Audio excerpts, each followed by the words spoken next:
Hello, this is Donald Wade Davis with the COHT. We are here at Historic Harbor Village in Grove, Oklahoma. One of the things we wanted to do in this series of videos was to touch on some items that aren't normally found in social media. One of those topics that we wanted to touch upon was the role of women in living history and reenacting. And we have three members of the COHT that are going to visit with us over the course of this interview: Marilyn, Tammy, and Linda. I happen to be sitting here with Marilyn. Marilyn, Hi. how are you? And what we've done, Marilyn, is we've developed a series of 4 questions that we're going to work our way through to see what your experiences are in the living history world and in going, as my daughters used to say in the old days, back then. Okay. Does that make sense? Yes. Okay. The first thing that we want to ask is, how long have you been involved in this hobby? The first demonstration that I done was May of 1988 at Fort Osage in Sibley, Missouri. And you said demonstration. Were you actually a costumed interpreter? Or? Yes. Okay. The guild that had just recently been formed, a spinning and weaving guild known as the Osage Spinners, we got together and done that presentation. So we had individuals dyeing wool with natural dyes. We had some that was weaving. We had some that was doing cooking on the hearth and the bottom of the mercantile, or they called it the factory. Factory, yes, at Fort Osage. And myself and like 3 or 4 other ladies were spinning.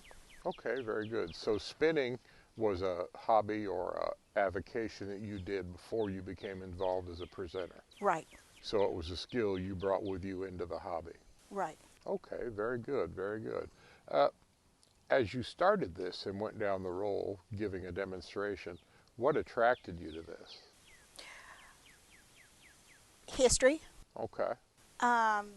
The backstory real quick is when I was in junior high, our history teacher took us to Pioneer Village in Minden, Nebraska. During that visit, there was a lady there doing a first-person demonstration, actual spinning wheel, first time I'd ever seen one used.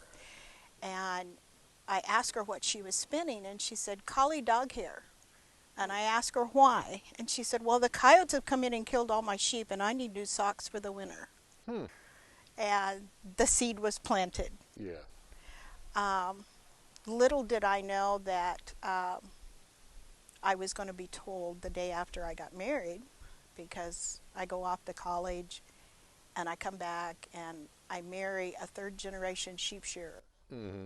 His conversation the very next day is, you're going to support the sheep industry. Yeah. Well, 45 years later, that poor man had no idea what hole he was jumping down into. That's great. That's So, for my first wedding anniversary, he bought me a spinning wheel. Spinning wheel. Uh-huh. That's great. That's great.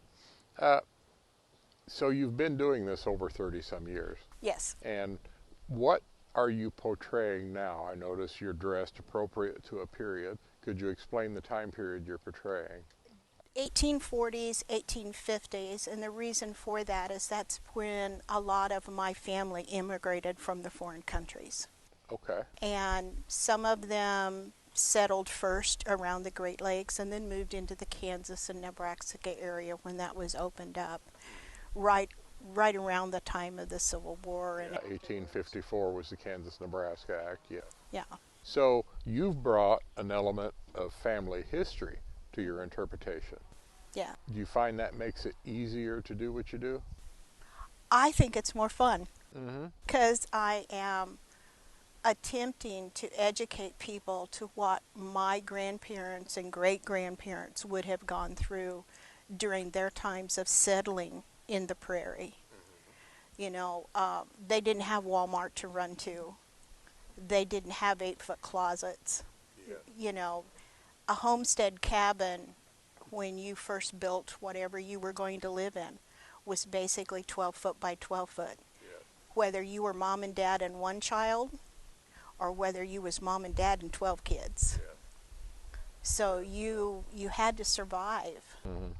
It was a different level of privacy than what we're used to today. Oh, very much. Okay.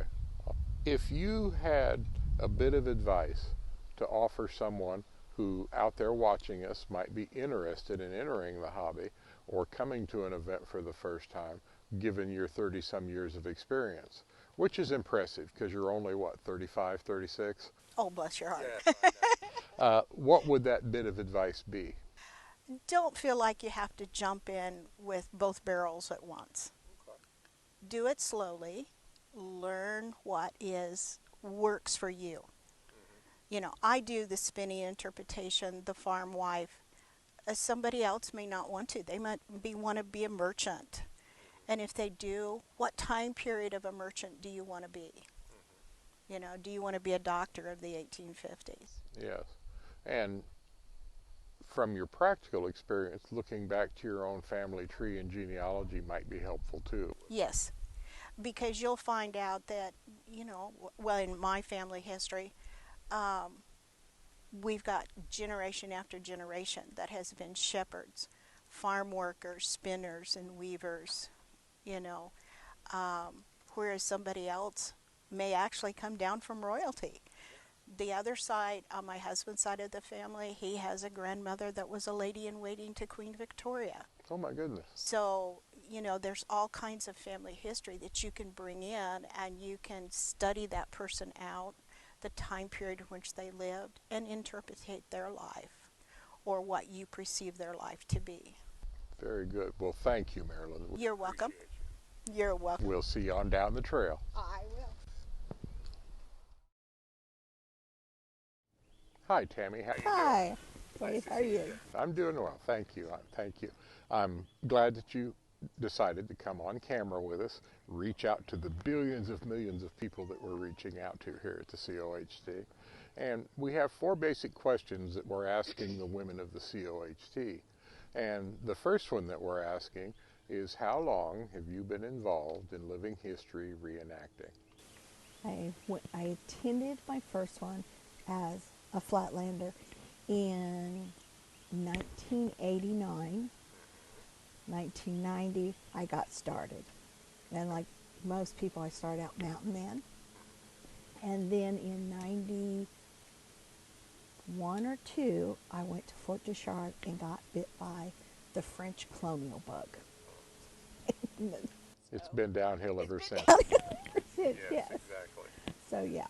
What was the attraction to this hobby for you?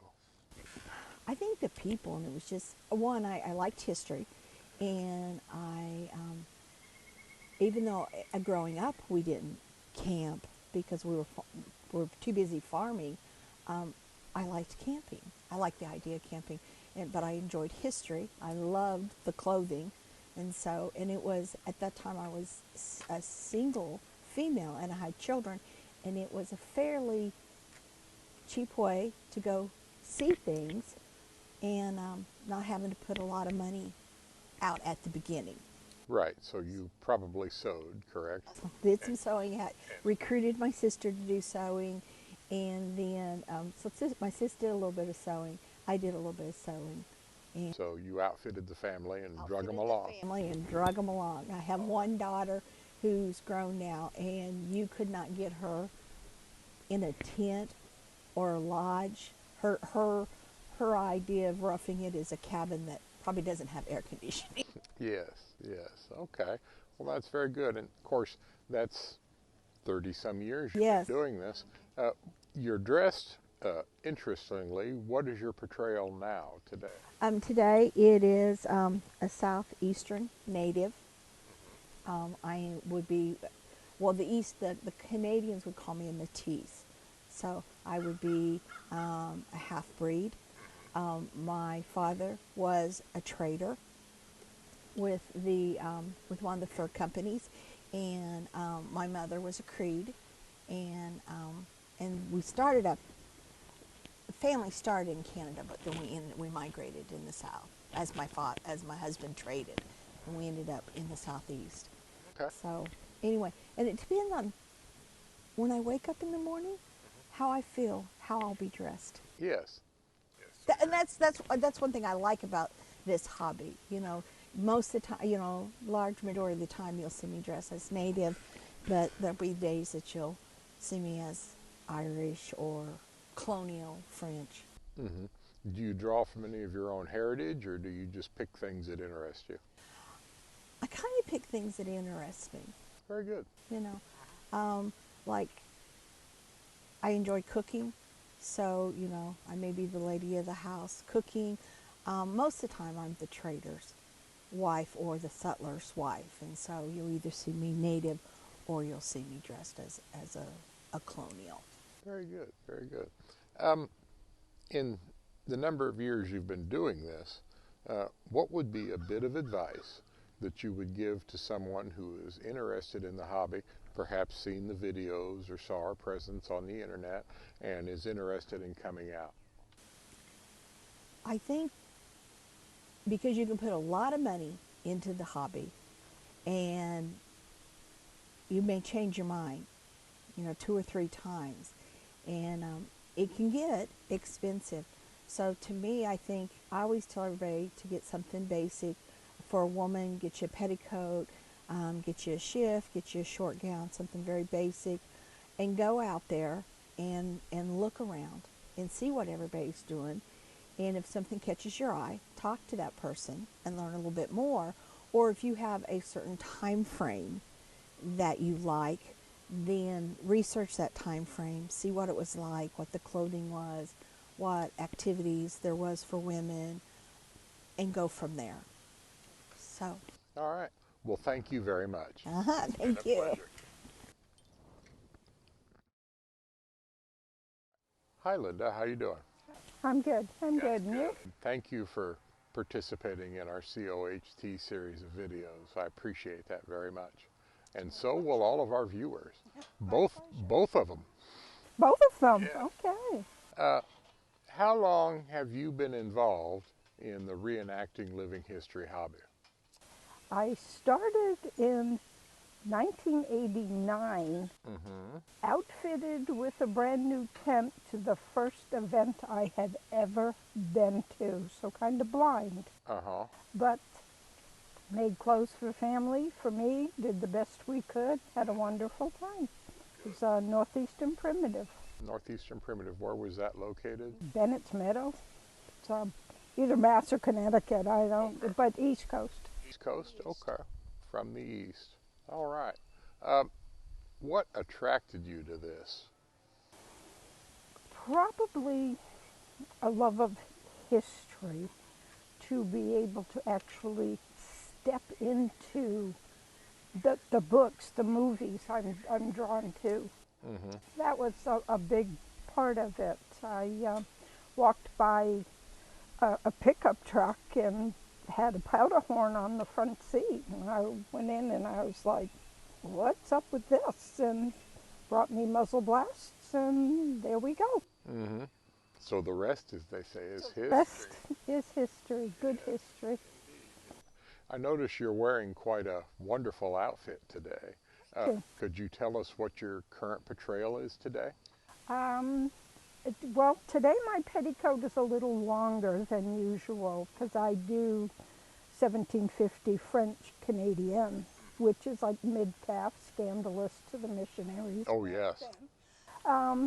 But this one was long, but I was in the mood for the color, so Yes. there we have it. And do you make these items? I hand stitch all of my clothing. Just, it's relaxing, it's correct. I like it. Yes. And what's it called? That's a short gown. Short gown? Okay. And is it wool? This one is wool. My under petticoat is also wool. Always wear two.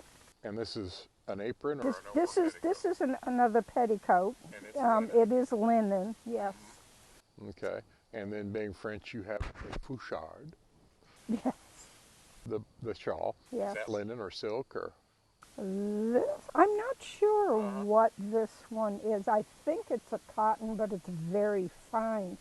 But I liked the color because it's woven with the two different colors, and bought it off of some man that was wearing it. And I'm like, I must have. And he's like, it smells like fried bacon. I'm like, I'll wash it. And $2 later, I own it. Good, good, good. No, it's quite a wonderful outfit. We appreciate it. We appreciate it. If you were to give, you've been doing this for a couple of years now, if you were to give somebody coming into the hobby some advice, some of our viewers who might watch this video or someone who is interested on the internet, what would that bit of advice be? Doing this can be expensive. I would suggest that you go with somebody that knows a bit about it and say, I don't like that, I do like that. Sometimes in the end everything they like is brown, or it's blue, or it's a nationality, it's English, it's French, it's Scottish, whatever. So you find out where your heart lives by looking at people. Then you should go shopping with someone who knows, because one good thing is better than 5 not good things. So spend your money wisely, but first an inkling of what you're doing. For me, it's ancestry. This is my family. It's where my heart lives. Even if it wasn't my family, if it's where my heart lives, that's the look I want. That's what I would go for, and help somebody. If they wanted to do something I knew nothing about, I would find somebody that I knew could help them. That's wonderful. Thank you so much. You're welcome. You're welcome. We appreciate it. Good job. Thank you. So that wraps up our interview with these 3 wonderful ladies who have said they wanted to be on camera and share their stories. Our thanks go out to Marilyn, Tammy, and Linda for their words of advice and their words of wisdom. Again, the COHT is a family-friendly organization, and we encourage the participation not only of men and women, but also children. You can look us up on the internet at coht.org, or you can find us at an event somewhere near you. We'll be flying our yellow flags with the Tommy Trecker logo. Again, this is Donald Wade Davis. Thank you very much.